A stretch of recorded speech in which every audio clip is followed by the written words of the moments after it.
صورت تراشے کے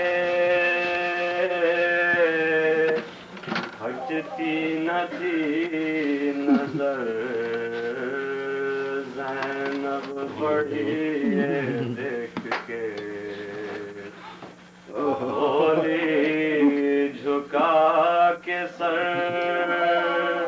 اٹھیے بہت ہے دور کا بھابھی ابھی سفر ایک کی رباب نیوں پھٹ گیا جگر بولی تڑپ کے زینب مضطر سے نوح کر بیٹا ہے کربلا میں تو بیٹی ہے شام میں کیجے دعا یہ بار گئے خاص و عام میں سو جاؤں میں بھی قبر شہ تشنا کام میں حسرت نہیں کچھ اور میں اب جی کے کیا کروں جی کے کیا کروں اصغر سدھارے سامنے نظروں کے باپ کی توڑا ہے دم سکینہ نے گودی میں آپ کی جھولی میں کچھ رہا نہیں بی بی رباب کی یہ آ گیا ہے دار میں اب جی کے کیا کروں جی کے کیا کروں جس سے تھا زندگی میں اجالا چلا گیا 6 ماہ جس کو گود میں پالا چلا گیا بی بی ہمارا ہنسلیو والا چلا گیا کیا رہ گیا بار میں اب جی کے کیا کروں جی کے کیا کروں مانگے گی مجھ سے فاطمہ صغرا جو بھائی کو دوں گی جواب کیا میں بھلا غم ستائی کو کیا منہ دکھاؤں احمد مرسل کی جائی کو جینے کے ہے یہ دور میں اب جی کے کیا کروں جی کے کیا کروں شوہر ہے میرے ساتھ نہ بیٹا ہے ساتھ میں دیکھوں میں کس کی راہ جیوں کس کی آہ کس کی چاہ میں کیا رہ گیا ہے جسم کی بوسیدہ سانس میں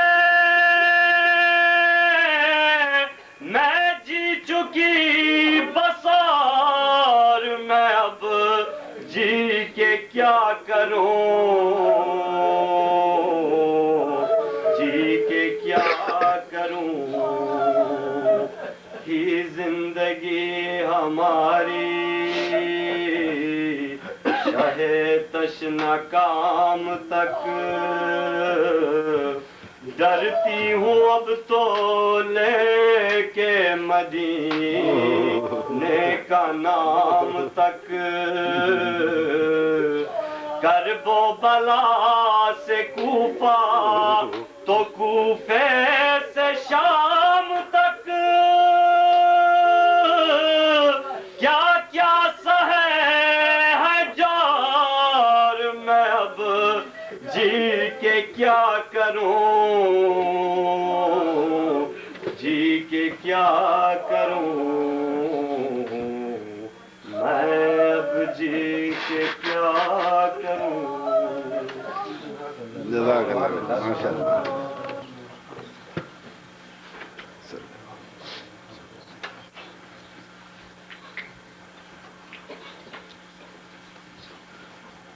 عشق کا دریا نہیں دیکھا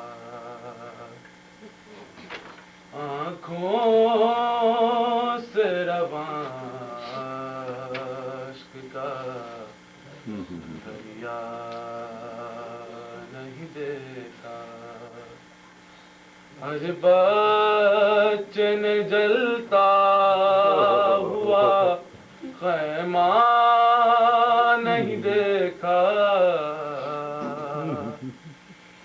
یوں جیت لی عباس نے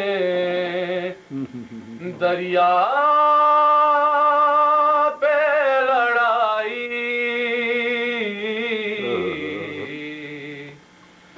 پانی پہ کبھی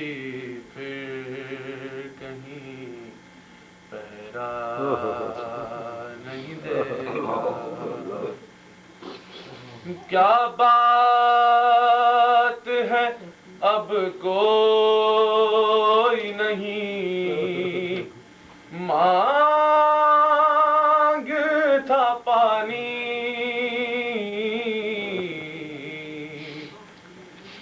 کیا بات ہے اب کوئی نہیں مانگ تھا پانی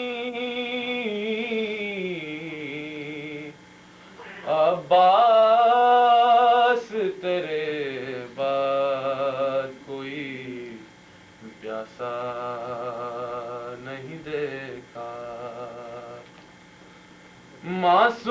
معصوم سکینہ پہ تماچوں کے نشاں تھے اچھا ہوا عباس نے چہرہ نہیں دیکھا اکبر کے جنازے پہ قیامت کی گھڑی تھی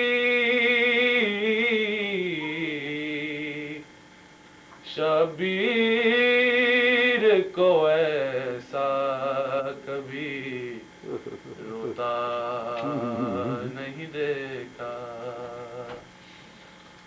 اصغر کے جنازے پہ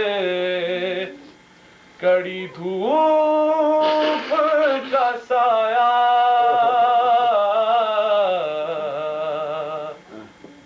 اصغر کے جنازے پہ کڑی دھوپ کا سایہ بانوں کو کبھی چھاؤں میں بیٹھا نہیں دیکھا ہر بچے نے جلتا ہوا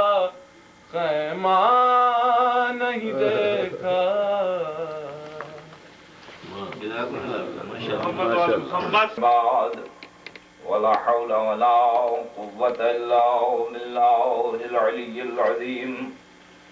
أعوذ بالله السميع العليم من الشيطان اللعين الرجيم. بسم الله الرحمن الرحيم.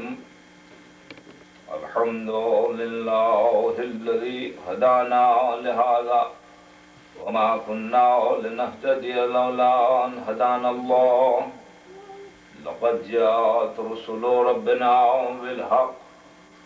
الصلاة والسلام على النبي الأمي المكي المدني العربي القرشي الأبتهي التهامي الرسول المسدد المصطفى الأمجد المحمود الأحمدي أبي القاسم محمد. اللهم صل على محمد وآل محمد وأهل بيته الطيبين الطاهرين المعصومين المظلومين المنتجبين، لا سيما على ابن عمه ووزيره ووصيه ونجيه وباب مدينة علمه وكتاب صحيفة فهمه ونائم في بيته ولباسه، زينة المسجد المحراب والمنبر، قاتل مرهب وعمر وعنتر، ساقي سلسبيل حوض الكوثر، إمام المشرقين بائع البيعتين ساجد القبلتين، الذي لم يعبد صنما طرفة عين، أسد الله الغالب غالب كل غالب وطالب مطلوب كل طالب، مولانا علي بن أبي طالب. اللهم صل على محمد وآل محمد. والبدعة الرسول إنسية الحوراء صديقة الطاهرة أم الأئمة الصادقين وبنت رسول رب العالمين فاطمة الزهراء سيدة نساء العالمين. اللهم صل على محمد وآل محمد. والحسن والحسين سيدا شباب أهل الجنة وتسعة المعصومين من ولد الحسين، خصوصا سيدنا ومولانا وإمامنا حجة الله في الأرضين بقية الله الثاني العشر المهدي الإمام المنتظر عجل الله فرجه الشريف لتراب مقدمه الفداء، الذين أذهب الله عنهم الرجس وطهرهم تطهيرا. اللهم صل على محمد وآل محمد. اللعنة الدائمة على أعدائهم وغاصب حقوقهم ومنكر فضائلهم أجمعين من الآن إلى قيام يوم الدين. أما بعد فقد قال الله سبحانه وتعالى في محكم كتابه الحكيم وخطابه المتين وهو أصدق القائلين وقوله الحق. بسم الله الرحمن الرحيم. والذي أوحينا إليك من الكتاب هو الحق مصدقا لما بين يديه إن الله بعباده لخبير بصير. ثم ورثنا الكتاب الذين اصطفينا من عبادنا فمنهم ظالم لنفسه ومنهم مقتصد ومنهم سابق بالخيرات بإذن الله، ذلك هو الفضل الكبير. صلوات على اللهم صل على محمد وآل محمد. علیان علی مرتبت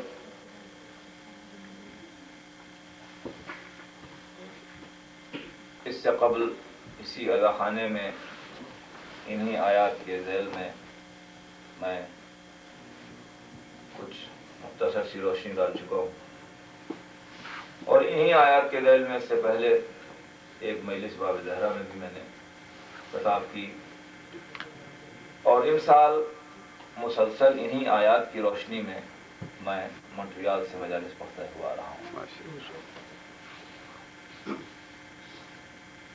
سرنامہ کلام میں اس آیت کو رکھنے کا سبب یہ ہے کہ اس بات کو سمجھا جائے کہ قرآن مجید خود یہ کہتا ہے کہ یہ قرآن بذات خود کافی نہیں، قرآن یہ بات کرتا ہے کہ اس کو سمجھنے کے لیے پروردگار عالم نے علیہ السلام ایک انتظام رکھا ہے، ایک مسلسل سلسلہ ہے، اور یہ حقیقت ہے کہ اس بات کو سمجھ لینا چاہیے کہ دین دنیا سے الگ نہیں اور دنیا دین سے الگ نہیں۔ دنیا کو رکھا اس لیے گیا ہے کہ دنیا میں رہ کے دین کو دنیا ہی سے سمجھو، اور زندگی سے، اپنی زندگی سے اس بات کو سمجھو کہ اس زندگی کا کچھ مقصود ہے جس کے سبب سے اس نتیجے تک پہنچنا ہے کہ اس کا مقصود کیا ہے۔ عزیزان علی مرتبہ، یہ دونوں آیتیں جو میں مسلسل تلاوت کرتے ہوئے آ رہا ہوں سورہ فاطر سے ہیں۔ سورہ فاطر کلام مجید کا 35واں سورہ ہے، اور اس سورے کی یہ دو آیتیں ہیں جن کا نشان ہے 31 اور 32۔ ارشاد فرمایا والذی اوحینا الیک من الکتاب هو الحق، وہ جس نے آپ پر وحی کی کتاب میں سے وہ حق۔ والذی اوحینا الیک من الکتاب، کتاب میں سے جو وحی کی وہ حق ہے۔ اس کا مطلب یہ ہے کہ پہلی بات تو یہ سمجھ لینا چاہیے کہ کتاب کہیں اور ہے جس میں سے وحی کی جا رہی ہے۔ والذی اوحینا الیک من الکتاب، لفظوں کو اگر آپ دیکھیں والذی اوحینا الیک من الکتاب، اور معصوم سے یہ بات پوچھی گئی تو آپ نے فرمایا کہ وہ کتاب جس کا ذکر یہاں ہوا ہے وہ کتاب لوح محفوظ ہے جس کے اندر سب کچھ محفوظ ہے۔ پروردگار عالم نے سارے انبیاء کو جو وحی کی ہے وہ اسی لوح سے ہو رہی ہے، اور جب لاسٹ والیوم کی صورت میں پروردگار عالم نے توریت کو، انجیل کو، زبور کو سب کو سمو کر لاسٹ والیوم کی حیثیت میں قرآن کی صورت میں بھیجا، تب بھی اسی لوح سے گاہے بگاہے بھیجتا رہا تاکہ پیغام پہنچا رہے، لیکن سب کا سب ایک ہی وقت میں کب نازل ہوا اس کو غور کرنا ہے۔ صلوات پڑھیں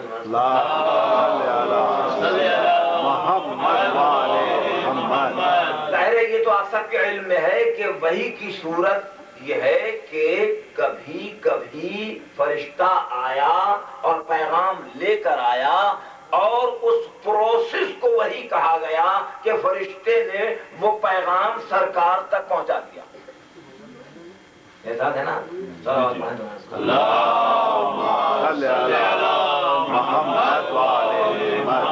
وہ جو پروسیس ہے اس پروسیس کو جو عالم اسلام نے سمجھا ہے اس کو سمجھنے میں بڑی غلطی کی ہے، اور میں اس کو عرض کروں گا کہ وحی کے پروسیس کو انہوں نے جس طرح سے ڈیفائن کیا ہے وہ ان کی ڈیفینیشن کیا ہے اور ہم اس کو کس طرح سے سمجھتے ہیں عزیزان علی مرتبہ۔ لیکن عرض یہ کرنا چاہتا ہوں کہ اللہ نے ایک مقام پر یہ فرمایا بسم اللہ الرحمن الرحیم انا انزلناہ فی لیلۃ القدر، ہم نے اس کو کب نازل کیا؟ قدر کی رات ہے میرے ساتھ آپ نا؟ تو بھائی یہ سارے کا سارا قرآن تو قدر کی رات میں نازل نہیں ہوا، یہ سارے کا سارا قرآن کب قدر کی رات میں نازل ہوا، کب؟ اس کو سمجھنے کی ضرورت ہے، اور ہم کو اگر وہ واسطہ اور وہ در نہ ملے اور وہ گھر نہ ملے تو کوئی دنیا کی طاقت نہ سمجھ سکتی ہے نہ سمجھا سکتی ہے۔ اس کے اوپر میں گزشتہ مجلس میں بحث کر چکا ہوں اسی بات کے اوپر کہ اسی آیت کے اندر یہ فرمایا والذی اوحینا الیک من الکتاب هو الحق مصدقا لما بین یدیہ، لفظی ترجمہ یہ ہے کہ جو ان کے دونوں ہاتھوں میں ہے اس کی تصدیق کرتا ہے۔ تو بھائی کس کے ہاتھوں میں کیا ہے اس کی کوئی گفتگو نہیں ہوئی، کوئی ڈیفینیشن نہیں ہے، لیکن سارے عالم اسلام نے یہ لکھا کہ اس سے مراد توریت ہے، انجیل ہے، زبور ہے، انبیاء ماں سبق پر جو کچھ وحی ہوتی رہی۔ قرآن یہ بتانا چاہتا ہے کہ یہ ایک مسلسل سلسلہ ہے جو کہیں سے نہیں ٹوٹا، ربط کے کے ساتھ ہے، مربوط ہے، ازلی ہے، اس وقت سے ہے جب سے بشریت کی تخلیق ہوئی. سبحان اللہ.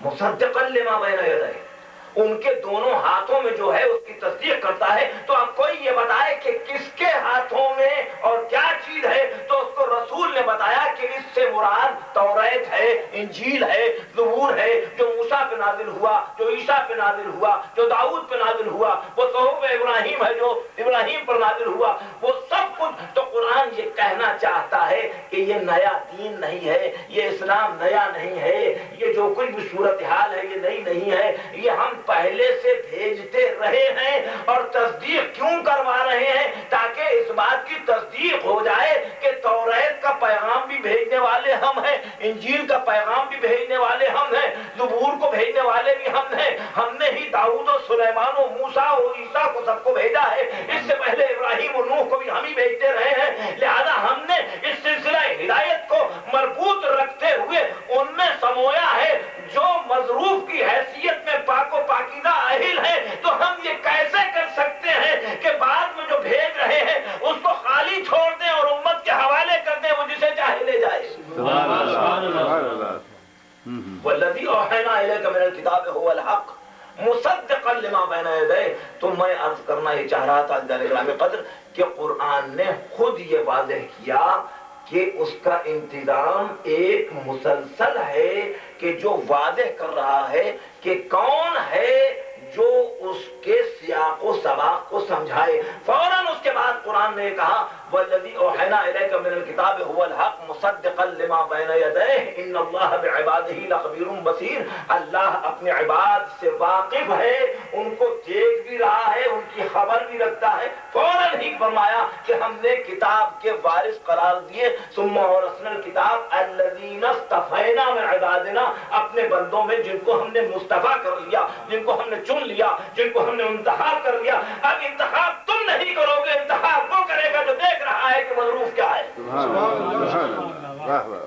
اور پھر بندوں کی ڈیفینیشن ہے. میں نے گزشتہ مجلس میں عرض کیا تھا کہ جن کا استفاء کیا وہ الگ ہے. وہ کون ہے؟ وہ وارث کتاب ہیں. اور اس کے بعد بندوں کی ڈیفینیشن یہ ہے فَمِنْهُمْ ظَالِمٌ لِنَفْسِهِ. پہلا گروہ وہ ہے جو اپنے نفس پر ظلم کرتا ہے.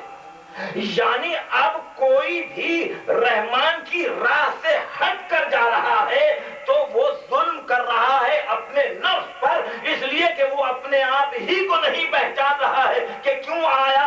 ساری ایلیمنٹسٹک ایکٹیویٹیز اور عادات سب موجود رہنے کے باوجود ان میں جو خاص چیز نہیں ہے وہ زیور عقل ہے جس سے اس کو آراستہ کیا گیا. تو یہ نہیں سوچتا کہ جس نے عقل دیا ہے وہ کتنا صاحب کمال ہوگا کہ یہ عقل کی تھوڑی سی پرسنٹیج کو استعمال کر کے اپنے آپ کو اس منزل پر لے جا رہا ہے. اور یہ نہیں سوچتا کہ ہر چیز جو ہے وہ اپنے تئیں کار فرما ہے. تو جب ہر چیز بغیر کسی سورس کے کار فرما نہیں ہوتی اور ہر کاز بغیر افیکٹ نہیں ہوتی تو کوئی نہ کوئی ہے جو اس کاروان کو چلا رہا ہے. ہے نا میرے ساتھ دوستو؟ تو اب ذرا غور یہ فرمائیے کہ انسان نے جس نے غلطی کی اور اپنے نفس ہی پر ظلم کیا اس کو قرآن نے کہا ظالم لنفسہ. وہ اپنے نفس پر ظلم کر رہے ہیں. کیوں اپنے نفس پر؟ یہ عجیب بات ہے، ذرا صاحب توجہ کیجئے گا. یہاں پر ایک علمی نکتہ ہے. کیوں قرآن نے کہا کہ وہ اپنے نفس پر ظلم کر رہے ہیں؟ اس لیے کہ انہوں نے اپنے نفس کی ہی معرفت نہیں کی. اب سمجھیے کہ مولا نے یہ کہا من عرف نفسہ فقد عرف ربہ. جس نے اپنے نفس کو پہچانا اس نے اپنے رب کو پہچانا. تو اس کا مطلب یہ ہے کہ جو اپنے نفس ہی کو نہیں پہچان رہا ہے وہ اپنے نفس پہ ظلم کر رہا ہے. ظالم لنفسہ. تو یہ تو ایک گروہ الگ ہو گیا. ومنہم مقتصد، اور ایک درمیانہ رو گروہ ہے. معصوم اس کی تفسیر یہ فرماتے ہیں کہ ظالم لنفسہ تو وہ سب الگ ہو گئے جو اسلام سے علیحدہ ہے، جو دین الہی سے علیحدہ ہے، جنہوں نے معرفت نہ اپنی حاصل کی نہ کردگار کی حاصل کی. ومنہم مقتصد. درمیانہ راہ کون ہے؟ درمیانہ راہ وہ ہیں جنہوں نے اسلام کو قبول کیا، جنہوں نے ایمان کو قبول کیا، لیکن چونکہ شیطان نے بھی ازلی وعدہ یہ کیا اللہ سے کہ میں ان کو تو بنا رہا ہے، ان کو تو آگے بڑھا رہا ہے، ان کی اکثریت کو میں لے جاؤں گا، ان کی اکثریت کو اپنی راہ پر لے جاؤں گا. صرف یہی نہیں کہا، یہ کہا کہ مجھے مہلت دے دے. قالا فإنک من المنظرین. اور اللہ نے بھی کہا کہ ہم نے تم کو مہلت دے دی. تو اس کے بعد یہ کہتا ہے قال فبعزتک لأغوین لهم اجمعین. دیکھیے اپنی طرف سے کبھی کوئی بات نہیں کہتا، وہ یہ کہتا ہے تیری عزت کی قسم، یعنی یہ جانتا ہے کہ اس سے بڑی عزت کسی کی نہیں ہے. اسی کو قرآن نے کہا العزت للہ ولرسولہ وللمؤمنین. قال فبعزتک لأغوین لهم اجمعین. تو اجمعین تو علیحدہ ہو گئے. اب ساری دنیا اجمعین کے پیچھے جائے، ہم اجمعین کے پیچھے نہیں جاتے. اس لیے کہ شیطان نے یہ کہا کہ میں اغوا کر کے لے جاؤں گا تیرے راستے سے اجمعین. ثم لآتینہم من بین ایدیہم ومن خلفہم وعن شمائلہم ولا تجد اکثرہم شاکرین. ان کی اکثریت کو تو شکر گزار نہیں پائے گا. میں داہنی جانب سے، بائیں جانب سے، سامنے سے، پیچھے سے بہکانے کی کوشش کروں گا. عزیزان گرامی قدر، تو بات یہی ہے کہ اگر پروردگار عالم کے مد مقابل شیطانی طاقت کو رحمان نے اتنی مہلت دی ہے کہ اس کو آزاد کر کے چھوڑ دیا ہے کہ جو تجھ سے ہو سکے وہ تو کر لے، لیکن جو میرے ہیں، میری راہ پر آ رہے ہیں، جب ہاتھ اٹھائیں گے تو ان کے ہاتھوں کو قبول کر لوں گا، جب سجدے میں سر رکھیں گے تو ان کے سجدے کو. اور یہی ہے حقیقت امر کہ فمنہم مقتصد کی تعریف یہ ہے کہ جو درمیانہ رو ہے، یعنی کبھی کبھی غلطی ہو جاتی ہے، کبھی کبھی بہک جاتے ہیں. اچھا دیکھیے عجیب گفتگو یہ ہے کہ جو عام مسلمان اور مومن ہیں، ظاہر ہے کہ کوئی معصوم نہیں ہے، گناہ کا ارتکاب ہو سکتا ہے، معصیت ہو سکتی ہے، مکروہات کی طرف جا سکتے ہیں، چھوٹی چھوٹی غلطیاں ہو سکتی ہیں. ظاہر ہے پروردگار عالم اگر یہ نہ ہوتا، احساس ہے نا، اگر یہ نہ ہوتا تو پروردگار عالم کبھی یہ نہ کہتا کہ ہمارے حبیب تم ہمارے بندوں سے یہ بات کہو، قل یا عبادی الذین اسرفوا علی انفسہم. اگر یہ اپنے نفوس پر اسراف کر لے اور زیادتی کر لے اور اپنے نفس پر ظلم کر لے تو نا امید نہ ہو اللہ کی ذات سے. لا تقنطوا من رحمت اللہ، یعنی اس کی رحمت بہت بلند ہے. میں اس سلسلے میں ایک حدیث عرض کر چکا ہوں گزشتہ مجلس میں کہ پیغمبر اسلام کے پاس کوئی شخص آیا اور اس نے کہا میں نے بہت بڑا گناہ کیا ہے پروردگار عالم. تو پیغمبر اسلام نے فرمایا کہ وہ غفور الرحیم ہے، اور جب وہ بڑھتا گیا تو آپ نے فرمایا کیا تیرا گناہ اس کی رحمت سے بڑھ کر ہے؟ لا تقنطوا من رحمت اللہ ان اللہ یغفر الذنوب جميعا. تو سمجھنا چاہیے کہ فمنہم مقتصد کا مطلب یہ ہے کہ وہ درمیانہ رو ہیں، یعنی غلطی ان سے ہو جاتی ہے تو غلطی ہونے پر وہ توبہ کر لیتے ہیں. اور پروردگار عالم اس بندے کو بہت زیادہ پسند کرتا ہے جو تائب ہو، جو توبہ کرے. اسی لیے وہ نفس جو توبہ کرنے والا نفس ہے، جو ملامت کرنے والا نفس ہے، پروردگار عالم اس کو پسند کرتا ہے، مگر ملامت اس طرح سے کرے، توبہ اس طرح سے کرے کہ اگر غلطی ہو جائے تو اس کے بعد اس غلطی کا اعادہ نہ کرے اور یہ وعدہ کرے کہ اب نہیں ہوگی، اور قبول کرنے والا اس کو قبول کرتا ہے. تو معصوم نے فرمایا کہ فمنہم مقتصد سے مراد وہ لوگ ہیں جو میانہ رو ہیں، یعنی وہ اس منزل پر نہیں ہے. پھر اس کے بعد کیا کہا؟ وَمِنْهُمْ سَابِقٌ بِالْخَيْرَاتِ، اور وہ لوگ سبقت کرنے والے خیر کی طرف جو ہیں. آپ نے فرمایا ائمہ طاہرین علیہ السلام کی ذوات اقدس ہے وہ جو سبقت کر رہے ہیں خیر کی طرف. عزیزان گرامی قدر، تو وہ تو بلند پایا ذوات ہیں جو اس منزل پر ہیں. ذرا انہی کو دیکھ لیجئے جو ان کی بارگاہ میں حاضر ہیں اور جنہوں نے اس منزلت سے ان کو سمجھا ہے جس منزلت سے پروردگار عالم چاہتا ہے ان کو سمجھانا. ظاہر ہے کہ پیغمبر اسلام ہی کی صحبت میں بیٹھنے والے وہ صحابہ بھی تھے جن کو سلمان، بوذر، مقداد، عمار، یاسر یہ سب نام دیے گئے. وہی صحابہ ہیں پیغمبر اسلام کی صحبت میں بیٹھنے والے. لیکن میری سمجھ میں ایک بات نہیں آئی کہ پیغمبر اسلام کی صحبت میں جب یہ افراد بیٹھتے تھے تو جب پیغمبر کبھی تشریف لے آئے تو تعظیماً ادب سے کھڑے ہو جاتے تھے، اپنے سر کو جھکا دیتے تھے اور ان کا تقدس اور احترام کرتے تھے. تو جو لوگ ان کا تقدس، بہت توجہ سے میری بات کو سنیے گا، جو لوگ ان کا تقدس اور احترام کرتے تھے، عظیم میں کھڑے ہو جاتے تھے، سر کو جھکا دیتے تھے، ان کے حکم پر فوراً حاضر ہو جاتے تھے، ان کی اطاعت میں فوراً اپنے آپ کو سر تسلیم خم کر کے آگے بڑھ جاتے تھے، ان کے لیے دنیا نے سمجھا کہ شاید وہ محمد کی پرستش کر رہے ہیں. اسی لیے جیسے ہی سرکار کا وصال ہوا تو ایک آواز بلند ہوئی کہ وہ لوگ سن لیں جو کل تک محمد کی پرستش کیا کرتے تھے محمد مر گئے لیکن اللہ آج زندہ ہے. میں سارے عالم اسلام سے یہ بات پوچھنا چاہتا ہوں کہ یہ جو آواز بلند ہوئی تو کیا کوئی ایسا تھا جو محمد کی پرستش کر رہا تھا؟ سبحان اللہ.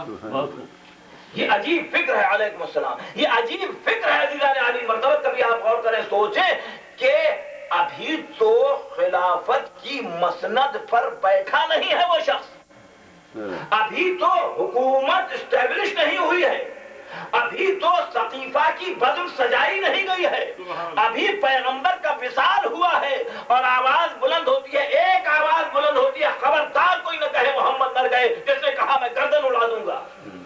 دوسری آواز بلند ہوتی ہے، یہ دوسرے کی آواز تھی. پہلے کی جو آواز بلند ہوئی تو اس نے یہی کہا کہ وہ سن لے جو محمد کی پرستش کیا کرتے تھے کہ محمد مر گئے اور اللہ آج حیات ہے. اس سے ہم نے کیا مطلب نکالا؟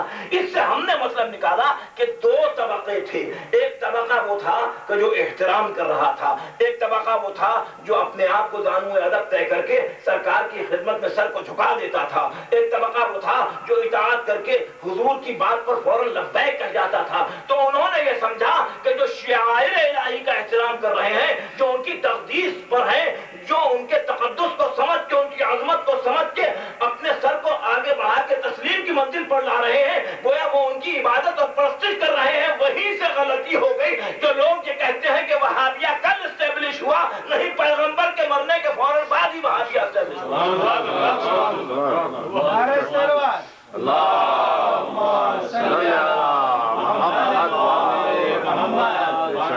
ہم غور کریں اور دیکھیں تو ہمیں اندازہ ہوتا ہے اس کے بعد کہ اس کے بعد کیا ہوا.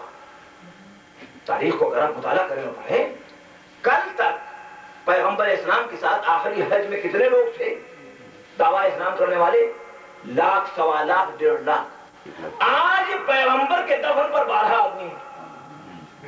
کیا ہوا؟ کیوں ہوا ایسا؟ یہ سوال ہے نا، کیوں ہوا ایسا؟ اس لیے غور طلب بات یہ ہے کہ وہ جس نے آواز بلند کی تھی اس کو حکومت اور شاہی دکھائی دے رہی تھی. یہ جو مولانا مودودی نے کتاب لکھی خلافت و ملوکیت کے نام سے، اور یہ کہا کہ دونوں خلافتوں تک تو ملوکیت نہیں تھی لیکن تیسری حکومت اور خلافت میں ملوکیت کا دخل عمل ہو گیا. بس ان کا نظریہ تیسرے دور میں ہے، ہمارا نظریہ پیغمبر کے فوراً بعد. ہم یہ کہتے ہیں کہ ادھر پیغمبر کا انتقال ہوا اور ادھر انہوں نے اپنے تئیں اس حکومت اور مملکت کو اسٹیبلش کر لیا اور یہ طے کیا کہ پروردگار عالم نے جن کو فوقیت دی ہے، پروردگار عالم نے جن کو منزلت دی ہے، پروردگار عالم نے جن کو رشد دیا ہے، پروردگار عالم نے جن کو ہدایت پر پیدا کیا ہے. بڑی ذمہ داری سے عرض کر رہا ہوں، یعنی ہادی نہیں، قرآن نے ان کے لیے ورڈ استعمال کیا ہے ہدن. یعنی ہدن کا مطلب یہ ہے کہ وہ مجسم بذات خود ہدایت ہے. یعنی نہ ہدایت ان سے الگ ہے، نہ وہ ہدایت سے الگ ہے. ان کو پیدائش سے لے کر من المہد الی اللحد کسی ہدایت کی ضرورت نہیں پیش آئی، کیونکہ وہ ہدایت سے مربوط ہے. ہدایت ان سے الگ نہیں ہے، وہ ہدایت سے الگ نہیں ہے. ایسے ہی جیسے جسم روح سے الگ نہیں ہے، روح جسم سے الگ. اور اگر ایسا نہ ہوتا عزیزو دوستو تو پروردگار عالم ان کو، بہت غور سے یہ بات سنیے گا، پروردگار عالم ان کو اس منزلت پر نہ رکھتا کہ جن کا بھی امتحان لینا ہے ان کے حوالے سے لینا ہے. یعنی پروردگار عالم نے فرمایا کہ سب کا امتحان لوں گا. ہے نا میرے ساتھ؟ خلق الموت والحیات لیبلوکم ایکم احسن عملا.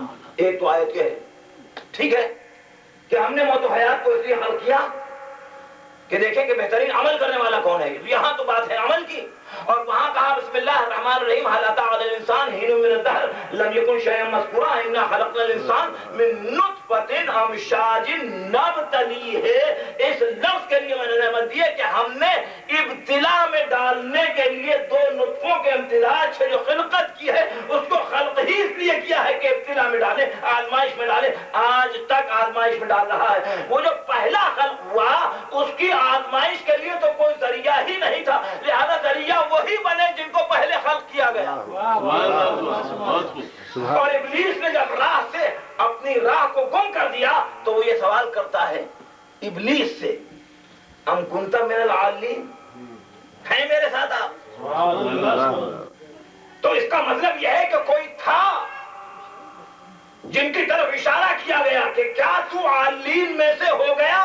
تو اب دنیا سمجھ لے کہ عالین کا کوئی فرق تو ہے, اس لیے اس نے نام اس کو علی دیا.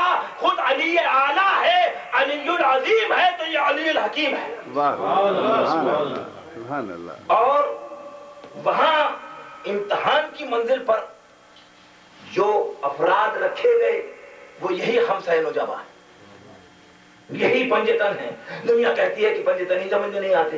ارے بھائی علامہ آدم الاسماء اگر سمجھ میں آپ کی نہیں آیا, آپ ابھی تک اس دنیا کے اندر گاجر مولی پالک ہی میں الجھے ہوئے ہیں کہ آپ کے سارے مفسروں نے یہی لکھ دیا کہ ساری ترکاریوں کے اور ساری ویجیٹیبل کے اور دنیا کی ساری چیزوں کے نام دیے گئے. ذرا آگے بھی تو پڑھا ہوتا. صلوات پڑھیں تو میں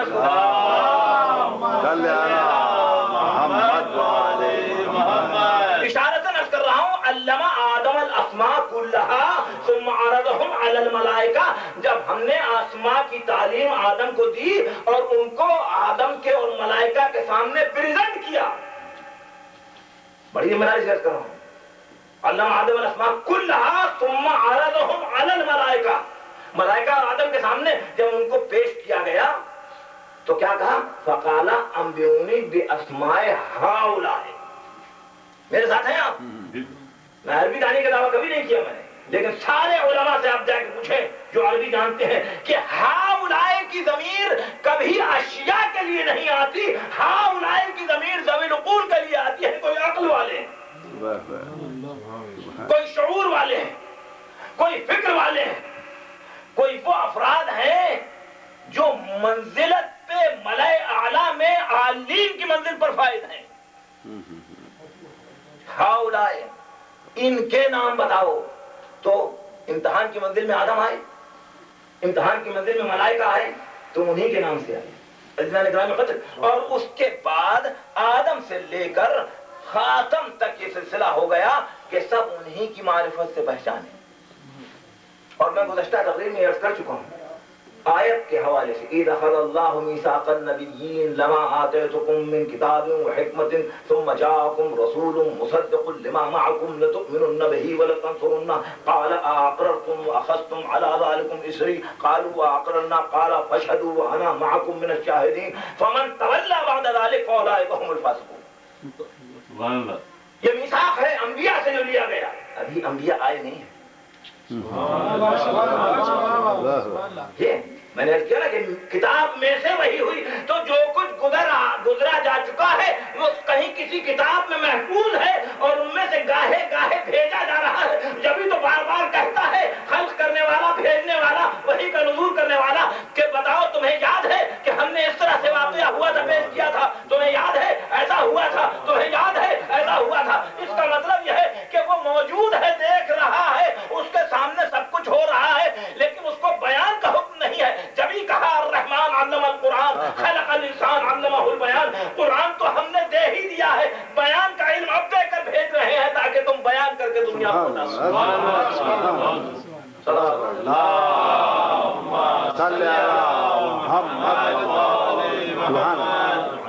ادخل اللہ میثاق النبیین. سارے انبیاء سے ہم نے میثاق لیا. کس بات کا میثاق لیا گیا؟ پیغمبر اسلام پر ایمان لانے کا. تو سب نے محمد رسول اللہ پڑھا, لَتُؤْمِنُنَّ بِهِ وَلَتَنصُرُنَّهُ, ان پر ایمان بھی لانا, ان کی نصرت بھی کرنا. قَالَ أَقْرَرْتُمْ, تم نے اقرار کر لیا. وَأَخَذْتُمْ عَلَىٰ ذَٰلِكُمْ إِصْرِي قَالُوا وَأَقْرَرْنَا, کہا کہ ہم نے اقرار کر لیا. فَاشْهَدُوا وَأَنَا مَعَكُمْ مِنَ الشَّاهِدِينَ, تم پر میں گواہ ہوں اور تم اس بات پر گواہ ہو کہ میں نے تم سے سوال کیا اور اقرار لیا اور تم نے اقرار کیا. پھر کہتا ہے فمن تولی بعد ذلک، اب اس کے بعد اگر کوئی پلٹ جائے اولئک هم الفاسقون، تو وہی فاسق. یہ بات تو انبیاء سے ہو رہی ہے. ذرا آپ نے اندازہ لگایا کہ ربوبیت کا کمال یہ ہے کہ نبی بھی اگر اس منزل میثاق پر پلٹ جائے اور نصرت اور ایمان نہ لائے اس ذات پر تو فسق کی منزل پر چلا جاتا ہے. تو یہاں ہم نے اندازہ لگایا کہ یہ سب کچھ پروردگار عالم نے پہلے سے ایک منشور رکھا ہے ان کے ذریعے سے محبت. اب ہم سے یہ سوال کر دیتے ہیں سب کے سب، میرے ساتھ ہیں آپ؟ تب جا کے میں ختم کروں گا.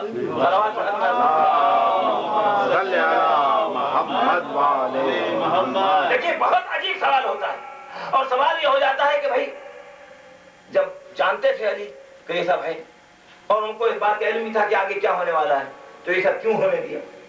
کہتے ہیں نا بھائی، یہ بات کہی جاتی ہے.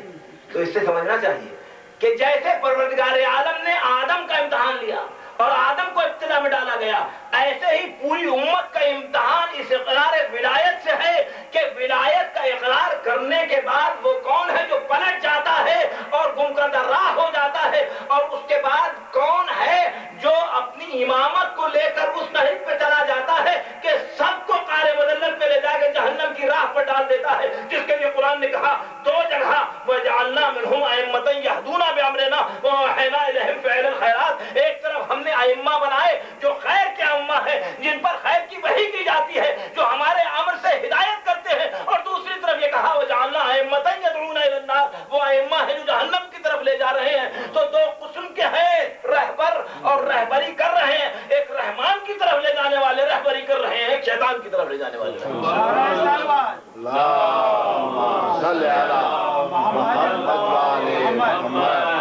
عزیز اور دوستوں، اور جنہوں نے شیطانوں کی رہبری کو قبول کر لیا، انہوں نے پیغمبر کی ذات میں نقص لگانے شروع کی.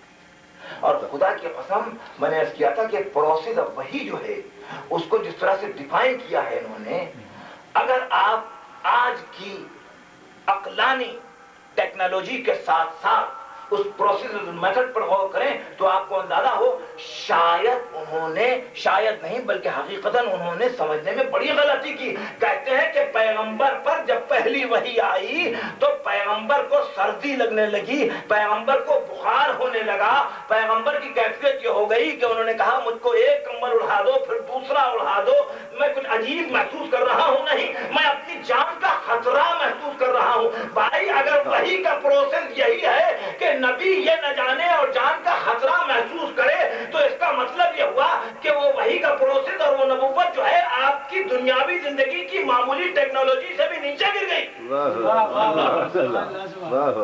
نہیں ہے آپ میرے ساتھ؟ صلوات پڑھیں تو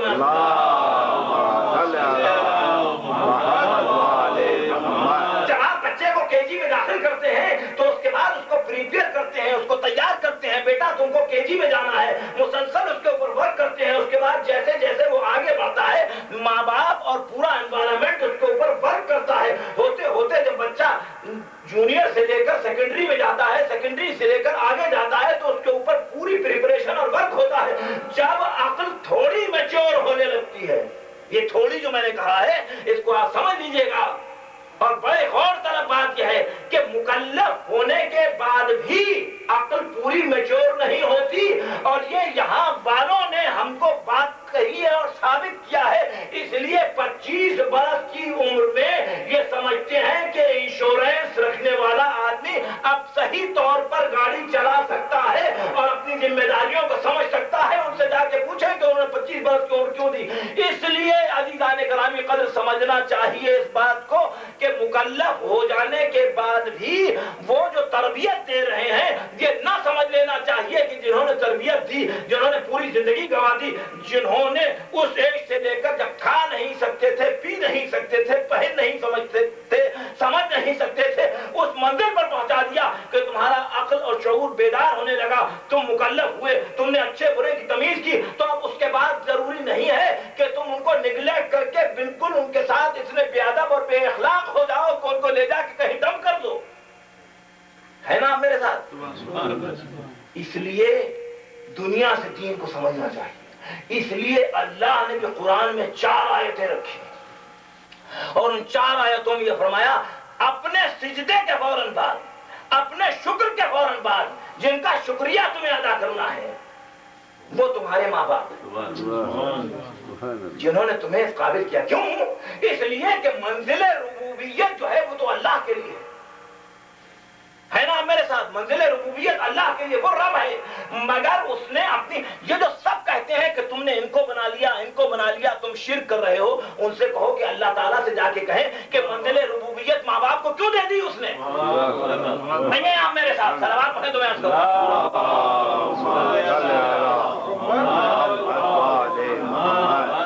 قرآن مجید کی کوئی آیت نہیں ہے جہاں پر اس طرح سے بات کی گئی ہو قضا کہہ کے، قضا ربک الا تعبد الا اياه، کہ پروردگار عالم تمہارے لیے حکم لگا رہا ہے، فیصلہ دے رہا ہے تمہارے لیے، تمہارا رب تمہارے لیے فیصلہ دے رہا ہے. قضا ربک الا تعبد الا اياه وبالوالدین احسانا، خبردار کسی کی عبادت نہ کرنا، کسی کی پرستش نہ کرنا، وحدت سے ہٹنا نہیں، صرف وہی ایک ہے جو توحید اور قابل وحدت اور پرستش کے قابل ہے.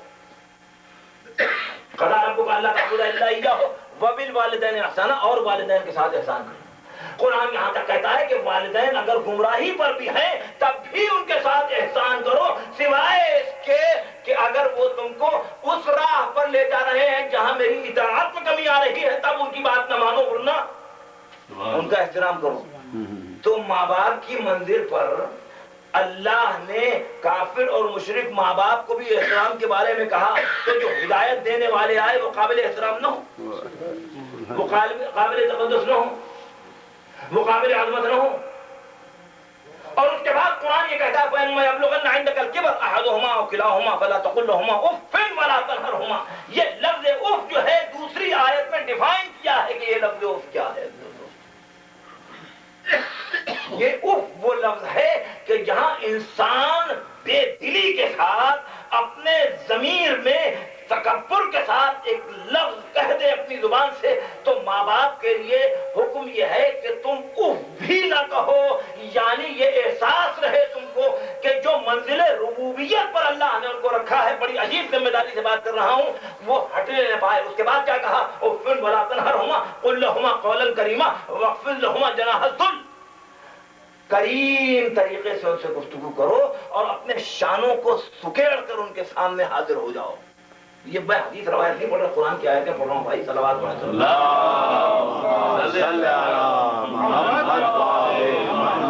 واخفض لہما جناح الذل من رحمتہ، اس کی رحمت کے طلبگار رہو ان کے لیے. اور کیا کہو؟ قل رب ارحمہما کما ربیانی صغیرا. جیسے انہوں نے میری پرورش کی ہے بچپنے میں، پروردگار عالم تو ان پر رحم نازل فرما، کیونکہ انہوں نے رحم کھایا جب اس قابل نہ تھے کہ ایک ہاتھ کی جنبش سے اپنے کسی فعل کو انجام دے سکتے. اس قابل نہ تھے کہ اگر ماں باپ چھوڑ دیتے تو انجام کیا ہوگا. یعنی خلقت پر جو انسان، دیکھیے بڑی عجیب بات ہے، قرآن معجزہ ہے اور ہمارا سب کا ایمان ہے، لیکن ثابت تو ہو کہ قرآن موجودہ ہے. قرآن نے کہا خلق الانسان ضعیفا، ہم نے انسان کی خلقت میں اس کو ضعیف بنایا ہے. خدا کی قسم ایک جانور سے زیادہ ضعیف ہے. ایک مرغ کا جولا جو ہے وہ جب انڈے سے باہر نکلتا ہے تو خود اپنی چونچ سے دانا کھا کر اپنی حیات کو بقا رکھتا ہے، لیکن انسان کا بچہ ایسا نہیں کر سکتا. تو یہ معجزہ ہے کہ قرآن نے کہا خلق الانسان ضعیفا، ہم نے انسان کو ضعیف خلقت میں رکھا ہے. مگر وہی یہ کہتا ہے لقد خلقنا الانسان فی احسن تقویم، مگر ہم نے احسن تقویم پر اس انسان کو بنایا ہے. جن کو ذمہ داری دی ہے اس کے ماں کے دل میں ہم نے ایک ایسی ممتا رکھ دی ہے کہ کوئی اس کو نکال نہیں سکتا.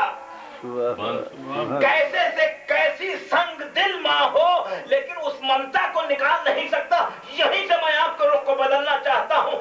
عزیزان گرامی قدر، جیسے دل کے اندر پروردگار عالم نے ماں کی ممتا رکھ دی ہے، ایسے ہی صاحبان ایمان کے دلوں کے اندر اہل بیت کی محبت رکھ دی کہ وہ نکالی نہیں جا سکتی. اگر طیب ولادت ہے اور طیب اور پاک ولادت ہے اور ایمان کی سلامتی ہے اور اقرار ولایت ہے تو دنیا کی کوئی طاقت لے نہیں سکتی. کہ قرآن نے اسی بات کے اوپر کہا تھا ام یحسدون الناس علی ما آتاہم من فضلہ فقد آتینا آل ابراہیم الکتاب والحکمت وآتیناہم ملکا عظیما. انسانیت کب تک حسد کرتی رہی ان سے جن کو ہم نے اپنے فضل سے عطا کیا. ام یحسدون الناس علی ما آتاہم من فضلہ, ہم نے اپنے فضل سے عطا کیا ہے. بھیا تو ان کو نہ تو ہم نے بنایا, نہ ہم نے ان کو امام بنایا, نہ ہم نے ان کو خلیفہ بنایا, نہ ہم نے ان کو منزل پر رکھا, نہ ہم نے ان کو علم و رشد دیا. یہ تو سب ادھر سے آیا ہے اور اس نے بنایا ہے. تو وہ جو بناتا ہے دنیا کی کوئی طاقت ان کو مٹا نہیں سکتی. ظاہر ہے ان کے علم کا کمال کوئی اس کمال کو زوال پذیر نہیں کر سکتا.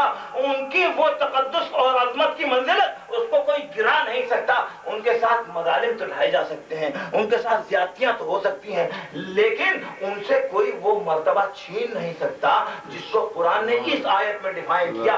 دیکھیے آپ میرا تھوڑا سا ساتھ دیں کہ اسی آیت میں قرآن نے یہ کہا ام یحسدون الناس علی ما آتاہم من فضلہ, ان کو جن کو ہم نے اپنے فضل سے دیا. کیا دیا؟ فقط آتینا آل ابراہیم, آل ابراہیم کو ہم نے دیا, کتاب دی, حکمت دی, ملک عظیم دیا. کتاب کی تعریف یہ ہے کہ کتاب اس وقت تک بیکار ہے جب تک کہ کوئی صاحب کتاب اس کی حکمت کو نہ سمجھتا ہو. اس وقت تک کتاب بیکار ہے جب تک کوئی صاحب حکمت اس کتاب کو نہ سمجھتا ہو. اس لیے خالی کتاب نہیں دی گئی, اس کے ساتھ حکمت دی گئی. پھر حکمت کے ساتھ ساتھ قرآن نے کہا ہم نے ان کو ملک عظیم دیا. کوئی ڈیفائن کرے کہ ملک عظیم کیا ہے, کوئی بتائے کہ ملک عظیم کیا ہے. عزیز اور دوستو, یہ 4 دن کی حکومتیں تو سب ختم ہو چکی. نہ سامانی رہے, نہ تاتار رہے, نہ بنی عباس رہے, نہ بنی امیہ رہے, نہ بنی ساسان رہے, کچھ نہ رہے, لیکن رہا نام تو آل محمد کا باقی ہے. عزیز اور دوستو, یہ ہے ملک عظیم کہ جہاں دلوں پر حکومت ہے. آج آپ دیکھ لیں اگر دلوں پر حکومت نہ ہوتی تو مومنوں کو گھر میں اس طرح سے پرشیدہ نہ بچھا ہوتا, اس طرح سے ان کے لیے دن نہ بچھے ہوتے, اس طرح سے یہ نہ کہتے کہ مولا ہم انتظار کر رہے ہیں, ہم منتظر ہیں, اس منتظر کے آ جائیے تاکہ شاید ہم سے کچھ ہو سکے اور ہم آپ کی نصرت کر سکیں. عزیز اور دوستو, بس یہاں پر میں سمیٹتا ہوں بات کو اور زیادہ زحمت نہیں دینا چاہتا کہ اللہ نے اس آیت کے اندر جو یہ فرمایا کہ ہم نے کتاب کے وارث مصطفیٰ قرار دیے. مصطفیٰ کا مطلب تو سمجھتے ہیں نا بھائی آپ سب.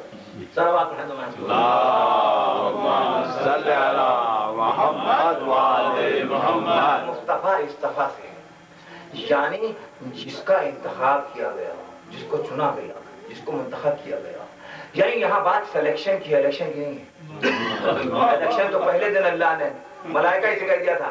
پاک لوگوں کا, طاہر لوگوں کا, معصوم لوگوں کے الیکشن کی بات کی اللہ نے کر نہیں.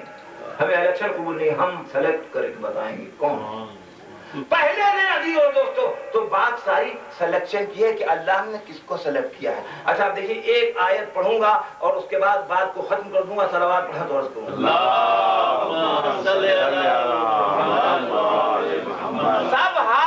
سب کے سب عالم اسلام والے ہم سے یہ سوال کر سکتے ہیں سب کہ آپ جو ہے نماز کے بعد سلام کیوں پڑھتے ہیں. ہم واحد ہیں جو نماز کے بعد سلام پڑھتے ہیں. میرے ساتھ ہیں آپ. سورہ نمل کی آیت ہے. سورہ نمل کلام مجید کا 27واں سورہ ہے اور اس کی آیت کے نشان 59 ہے, جس کے اندر ارشاد فرمایا اے رسول آپ کہہ دیں قل الحمدللہ. ان سے کہیں کہ اللہ کی حمد کریں. ان سے کہیں کہ اللہ کی حمد کریں. کیوں بھائی اللہ کی حمد کیا ہے, کیسے ہو اللہ کی حمد. بیٹھے ہیں تو الحمدللہ الحمدللہ پڑھ رہے ہیں, حمد ہے. صلوات پڑھیں تو میں اس کو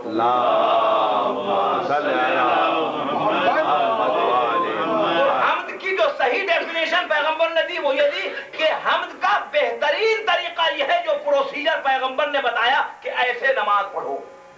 اب کوئی اس پروسیجر پر ویسے نماز نہ پڑھ رہا ہو. دیکھیے بڑی عجیب بات کہہ رہا ہوں. پھر یہاں قبلہ علامہ طالب جوہری صاحب کے والد مرحوم اللہ مقامہ مصطفیٰ حسین صاحب جوہر, جن سے میں نے استفادہ کیا اور میرے استاد ہیں, ان سے میں استفادہ کر رہا ہوں کہ انہوں نے کہا کہ ہم میں سے کچھ لوگ ایسے ہو سکتے ہیں, بہت توجہ سے بات کو سنیے گا, ہم میں سے کچھ لوگ ایسے ہو سکتے ہیں کہ نماز گنڈے دار پڑھتے ہوں. آج پڑھ لی, پھر صبح کی چھوٹ گئی, پھر ظہر کی چھوٹ گئی, مگر وہ جب بھی پڑھتے ہیں تو توبہ بھی کرتے ہیں اور ویسے ہی پڑھتے ہیں جیسے پیغمبر نے بتائی ہے کہ ایسے پڑھو. سبحان اللہ. نہیں میرے ساتھ صلوات اللہم صلی علی محمد. ویسے ہی پڑھتے ہیں جیسے پیغمبر نے بتائی ہے. تو اب اگر ان کی نماز گھنٹے دار صحیح، وہ نماز کے منکر نہیں ہیں، وہ نماز پڑھتے ہیں، زندگی کے کسی گوشے میں پڑھتے ہیں. 5 وقت کی نہیں پڑھ سکتے تو نہیں پڑھ پاتے ہیں، کسی وقت کی پڑھتے ہیں. اگر 5 وقت کی پڑھتے ہیں تو بہت بڑی بات ہے اور بڑی عظمت کی بات ہے، بندگی کے بڑی معراج اور کمال کی بات ہے.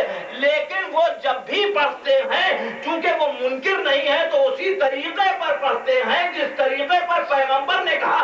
لیکن ایک بڑا طبقہ اگر یہ طے کر رہا ہو کہ ہم ویسے نہ پڑھیں گے جیسے پیغمبر نے پڑھائی ہے تو وہ نماز کہاں جا رہی ہے؟ یہ جملے میرے نہیں ہیں دوستوں، یہ مصطفیٰ حسین صاحب جوہر کے جملے ہیں. اس کا مطلب یہ ہے کہ جو قرآن نے کہا کہ ہم نماز منہ پر مار دیں گے آیت ہے، تو وہ کون سی نماز ہوگی جو منہ پر مار دی جائے گی؟ عزیزان کرام قدر، یہ سمجھنے کی بات ہے. بس تو یہاں پر یہ بات کہی گئی کہ آپ ان سے کہیں کہ اللہ کی حمد کریں. اور حمد کا سب سے بہتر طریقہ کیا ہے؟ 5 وقتہ نماز. اور ہم 5 وقتہ نماز کے بعد کیا کرتے ہیں؟ سلام پڑھتے ہیں. تسبیح وغیرہ تو پڑھتے ہیں. جب نماز تمام ہو جاتی تو ہم کیا کرتے ہیں بھائی؟ سلام پڑھتے ہیں ہم. میرے ساتھ ہیں آپ؟ سورہ نمل کی آیت ہے 59. اور آپ کے لیے یہ جواب ہے، اگر کوئی آپ سے کہتا ہے کہ آپ زیارت کیوں پڑھتے ہو نماز کے بعد، تو آپ سن لیجئے. قرآن سے بات کر رہا ہوں عزیز اور دوستوں. ارشاد نے فرمایا قل الحمد للہ وسلام علی عبادہ الذین اصطفیٰ. حمد کرو اللہ کی اور اللہ کے مصطفیٰ بندوں پر سلام کرو. یہ میں قرآن پڑھ رہا ہوں آیت اور آیت. اس کا مطلب یہ ہے کہ مصطفیٰ بندے جو ہیں وہ عام بندوں کی طرح سے نہیں ہیں. تو اب مصطفیٰ بندے ہیں جو وارث کتاب ہیں، مصطفیٰ بندوں پر حکم ہے کہ ان کو سلام کیا جائے. اس لیے ہم اٹھتے بیٹھتے سوتے جاگتے ان مصطفیٰ بندوں کو سلام کر رہے ہیں. دنیا بتائے کہ اس میں کیا شرک ہے، اس میں کون سا کفر کا عمل ہو رہا ہے. اس لیے سمجھنا چاہیے کہ قرآن اس وقت تک نہیں سمجھا جا سکتا جب تک وارث کتاب سے نہ لیا جائے. قرآن کو سمجھنے کے لیے اللہ نے کتاب کے ورثہ چھوڑے. اور میں مسلسل پہلے بھی عرض کر چکا ہوں کہ ان کا مرتبہ اور منزلت یہ ہے کہ ان میں چھوٹے بڑے کا کوئی مسئلہ نہیں ہے. 5 برس کی عمر ہے تو 7 برس کی عمر ہے تو 9 برس کی عمر ہے تو 57 برس کی عمر ہے تو، لیکن اسی منزلت پر فائد ہیں. یہ تو وہ ہیں جو مقام عصمت و طہارت پر ہے. میرے ساتھ ہے نا؟ یہ تو وہ ہیں جو مقام عصمت و طہارت پر ہیں. لیکن جو مقام عصمت و طہارت پر رہنے والوں کے تربیت یافتہ ہیں، ان کا کردار اور مقام کیا ہے؟ اور اس میں 2 کردار آپ کے پاس ہیں. ایک خاتون ہے جس کی پرورش 5 معصوموں نے کی. 5 معصوم. دیکھیے بڑا مرتبہ ہے. جس کی تربیت اور پرورش 5 معصوم کرے. رسول اللہ کی حیات میں بی بی زینب پیدا ہوئی، شریکت الحسین رسول اللہ کی حیات میں پیدا ہوئی. عزیز اور دوستو، تو رسول اللہ مربی ہے، امام علی مربی ہے، بی بی فاطمہ مربی ہے، امام حسن اور امام حسین مربی ہے. 5 معصوموں کی تربیت یافتہ یہ ہے. جبھی تو علی ابن الحسین زین العابدین کہتے ہیں کہ پھوپھی اماں آپ تو عالمہ غیر معلمہ ہیں، یعنی آپ تو وہ تعلیم یافتہ ہے کہ آپ کو کسی نے تعلیم نہیں دیا. عزیزان عالی مرتبت، یہ بلند مقام ہے بی بی کا. اور ادھر ابو الفضل کا عالم یہ ہے کہ اگر امیر المومنین نے آخری وقت کہہ دیا کہ بیٹا دیکھو یہ رسول کے فرزند ہیں، تم میرے فرزند ہو، خبردار خیال رکھنا کہ تم میری نیابت میں ہو، یہ رسول کی نیابت میں ہے. ان کو آقا سمجھنا، اپنے آپ کو غلام سمجھنا. گویا علی تربیت دے رہے ہیں کہ میں اپنے آپ کو رسول کا غلام سمجھ رہا تھا، تم اپنے آپ کو رسول زادہ کا غلام سمجھتے رہنا. پوری تاریخ گواہ ہے کہ آخری وقت تک عباس جو ہے وہ آقا کی منزلت کے حسین کو آقا سمجھتے رہے. کبھی بے ادبی نہ ہونے پائی، کبھی اخلاق سے نہ ٹوٹنے پائے. ہاں وہ وقت مجھے یاد ہے جب حسین ابن علی یہ کہہ رہے تھے کہ مجھے بلایا ہے، میں تنہا جا رہا ہوں، تو عباس کے جملے تھے کہ مولا جو وہاں پر موجود ہوں گے ان کے بھی تو غلام ہوں گے، لہذا ہم غلام کی حیثیت میں باہر دروازے کے کھڑے رہیں گے. کسی نے بے ادبی کی جرات کی تو ہم حاضر ہو جائیں گے. واقعہ ولید کے گھر گھر میں وہی ہوا، لیکن میں کہوں گا عباس ذرا اس وقت آ جاؤ جب گھوڑے تیار ہیں، نال بندی گھوڑوں میں ہو رہی ہے، بہن دیکھ رہی ہے تیاری ہو چکی ہے، یہ لاش پامال سمے اسپا ہونے والی ہے، وہ لاش پامال اسپا ہوگی جس کو رسول اپنے شانوں پہ سوار کرتے تھے۔ اللہ اکبر! بہن نے اس منظر کو بھی دیکھ لیا اور اس کے بعد آہستہ آہستہ کوفے کے بازار اور دربار کی منزلیں طے ہوتی گئی۔ یہ کتنی بڑی منزل ہے! زینب نے کبھی اگر اس بات کا ادعا بھی کیا کہ میں بال کھول کے بد دعا کرنے کے لیے بڑھتی ہوں، تو ایک مرتبہ علی ابن الحسین زنجیروں کو پکڑ کے آ گئے، کہنے لگے بوبی اماں ذرا بابا کے سر کی طرف تو دیکھ لے۔ اب جو دیکھا تو آنکھوں سے آنکھ جاری ہے، گویا آنکھوں سے حسین کہہ رہے زینب وعدے کو یاد رکھو، بد دعا نہ کرنا۔ اللہ اکبر! حسین ابن علی کا سر آگے بڑھ رہا ہے اور یہ زینب آگے بڑھ رہی ہے۔ آپ نے سنا تبرکات آ گئے، اور تبرکات جب آئے تو سب نے ماتم کی سب بچھا دی۔ زینب اولیاء کا یہ مقام ہے کہ انہوں نے ہم کو سکھایا کہ فرش ادا کیسے بچھائیں، فرش ادا پہ ماتم کیسے کریں، تبرکات اور زیارات کو کیسے سجائیں، یہ سب کچھ ہو چکا۔ اس کے بعد بہن تیار ہے جانے کے لیے، شام سے قافلہ تیار ہے۔ اور یہ سنو گے مولانا محمد بشیر کہتے تھے کہ بہن نے ایک مرتبہ دروازے پہ آ کے دیکھا تو دیکھا زینب اور حریر کے پردوں کی محملیں سجی ہوئی ہیں۔ پلٹ گئی زینب، کہنے لگی علی ابن الحسین سید سجاد سے جا کے کہو اب زینب بازاروں میں پھر چکی، درباروں میں پھر چکی، اب زینب اور حریر کی محملوں میں بیٹھنے کے قابل نہیں ہے، سیاہ محملوں کے پردے لگائے جائیں۔ داداران حسین یہ پردے بدل دیے گئے، سیاہ محملوں کے پردے لگ گئے، قافلہ یہاں سے بڑھ گیا، قبر حسین پہ پہنچا تو منزل یہ تھی کہ جیسے ہی قافلہ پہنچا ہے ایک مرتبہ بہن نے اپنے آپ کو اونٹ سے گرا کے گھٹنوں کے بل چل کے قریب آ گئی، کہا بھیا زینب لٹ کے آ گئی، تمہاری امانت کو واپس نہ لا سکی۔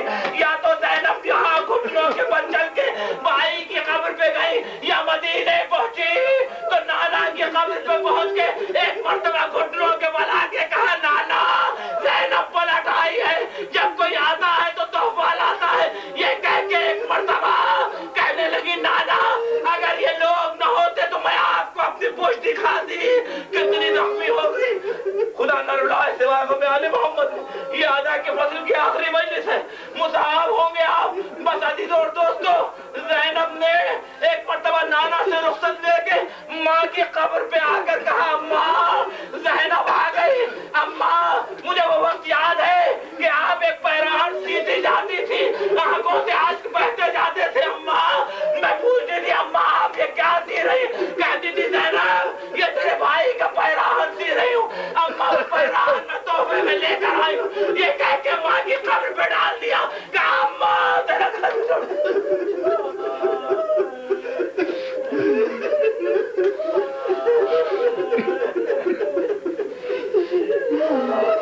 ماتم حسین، ماتم حسین۔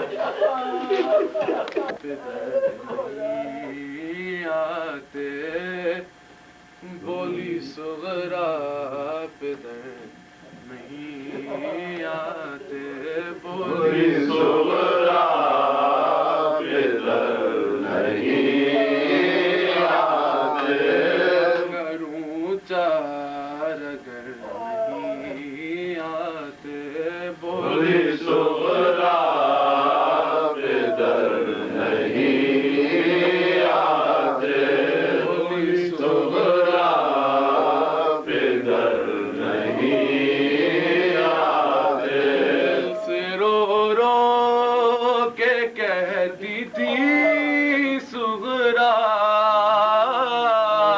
سے رو رو کے کہتی تھی صغرا، دل سے رو رو کے کہتی تھی صغرا، شاتے نظر نہیں آتے، صغرا ادھر نہیں آتے، ہوا ٹکڑے دیکھ کر جھولا،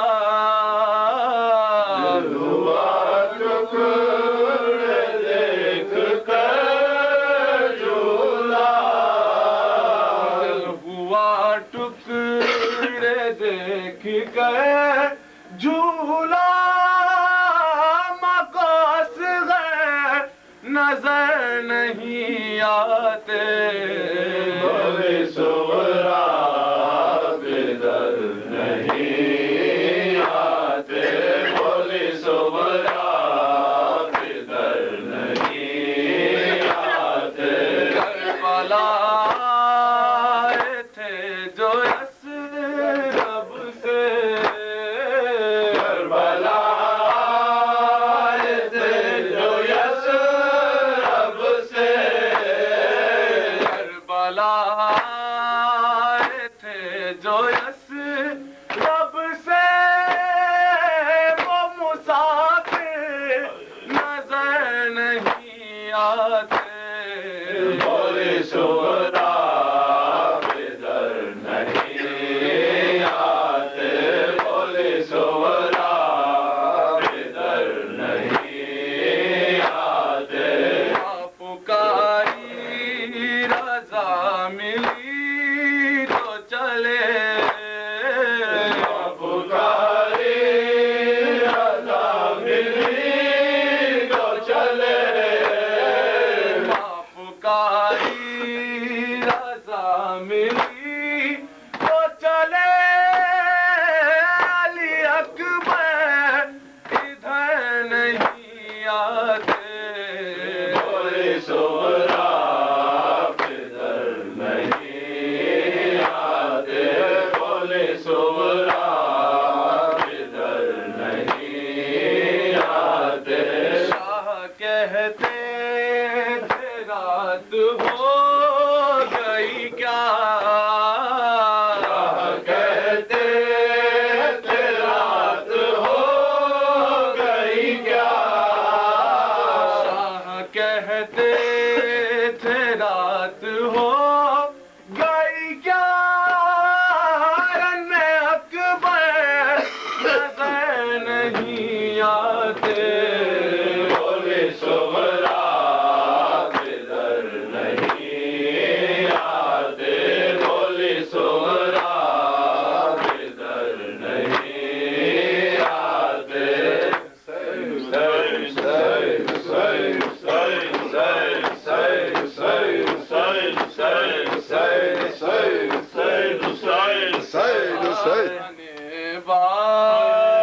بار گراں اسلام کی خاطر اٹھایا شان بار اسلام کی خاطر یا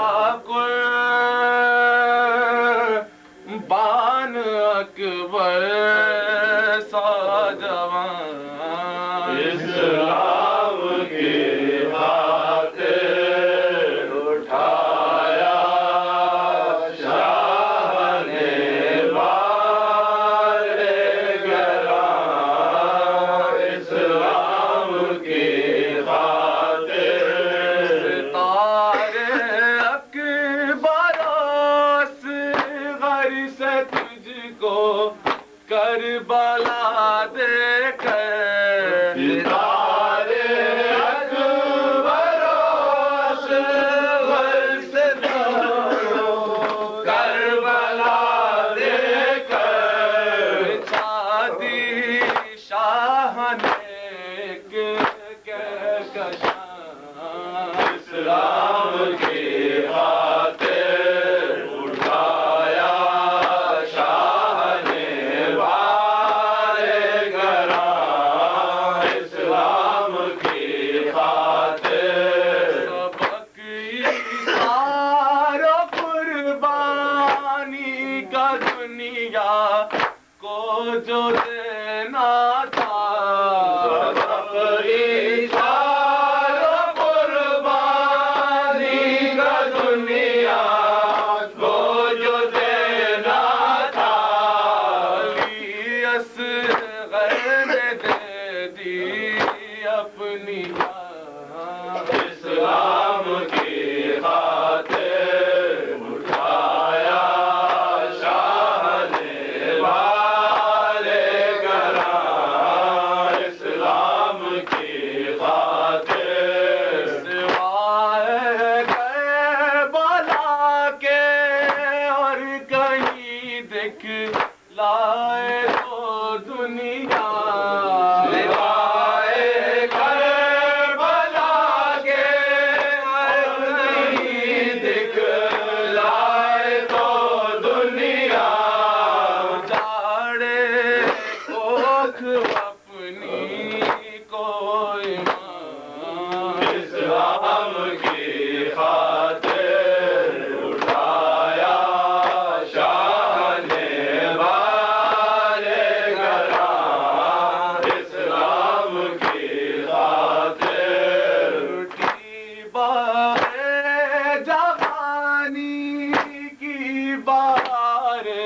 کر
اکبر اٹھا رہے ہیں حسین، آہ کرتے ہیں بیٹھ جاتے ہیں،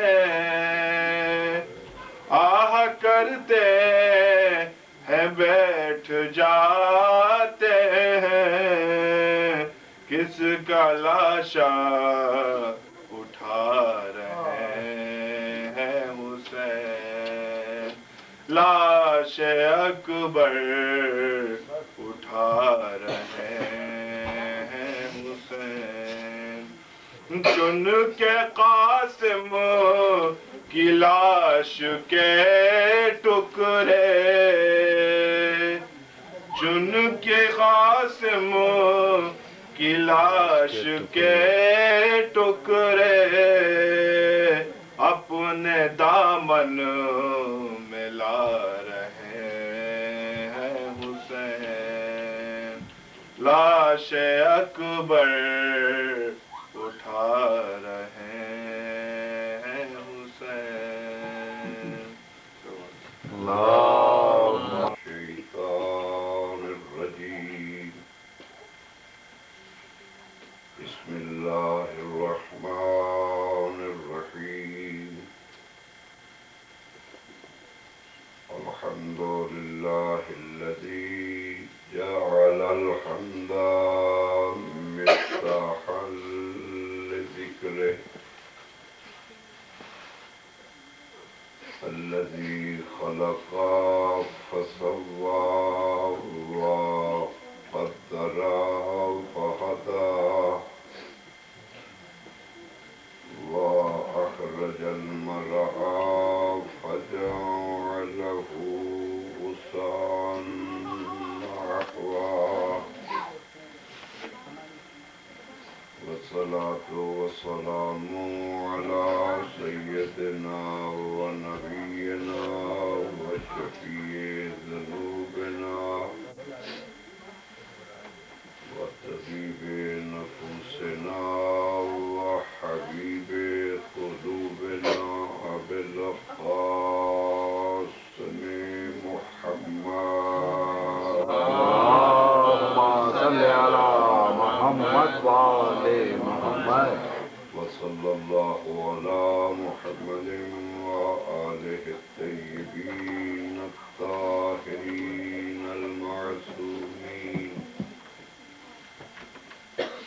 الهداة المهديين الذين أذهب الله عنهم الرجس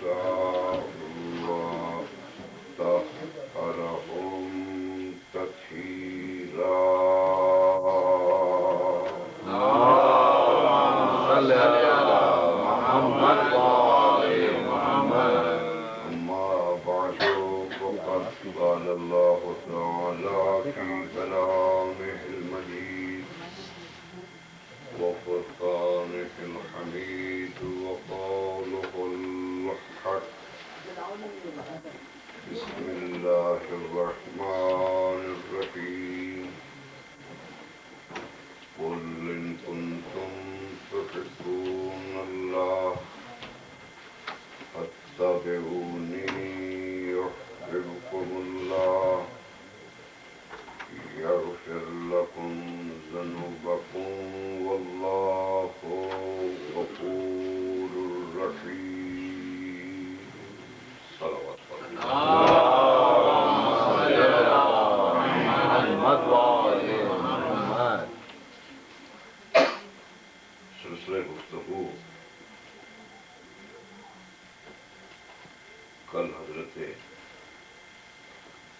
ابراہیم علیہ السلام کے حوالہ سے چل رہا تھا، اور وہ بھی اس بنا سے کہ جو ہمارے مسلک کا، ہمارے عقیدے کا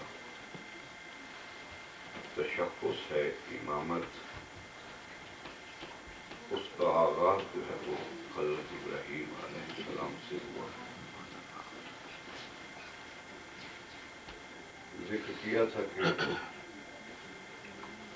ابراہیم علیہ السلام کو خدا نے 5 منصب عطا کیے تھے اور ہر منصب کا تعارف جو ہے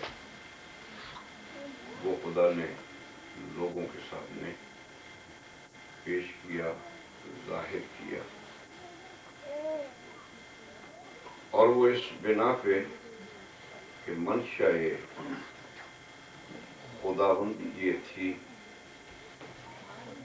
کہ ہر آنکھ جو ہے وہ تعمیر امامت کا خود مشاہدہ کر لے کہ میں امامت کی تعمیر جو ہے وہ کیسے کر رہا ہوں۔ ہر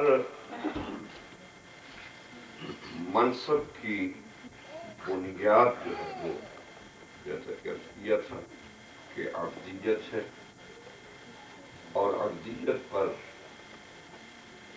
خدا نبوت کی عمارت کو بھی تعمیر کرتا ہے، رسالت کی عمارت کو بھی اسی عبدیت پہ۔ حضرت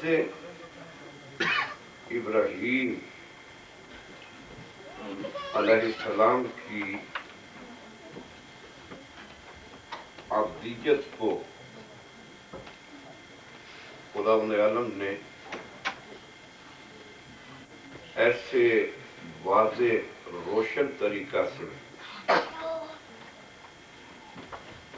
لوگوں کے سامنے پیش کیا۔ ایک صلوات پڑھ لیجیے۔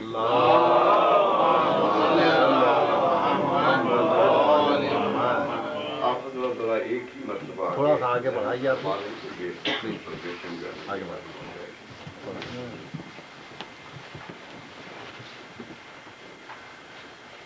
ابراہیم علیہ السلام کے حوالہ سے کہا کہ اتخذ اللہ ابراہیم عہدہ۔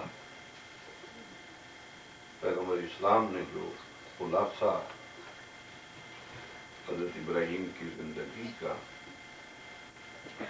ارشاد فرمایا ہے، اس کا مختصر تذکرہ ہو چکا کہ خدا نے بندوں میں سے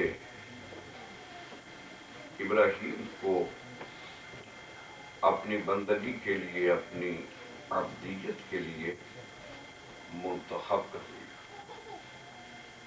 اور کمال بندگی بھی یہ ہے کہ معبود کی نظر جو ہے وہ کسی بندگی پہ پڑتا ہے اور وہ اس کو اپنے لیے پسند کرے، اور اس کا ایک عجیب اسلوب ہے، ایک عجیب طریقہ ہے کہ وہ جب کسی کو منتخب کرتا ہے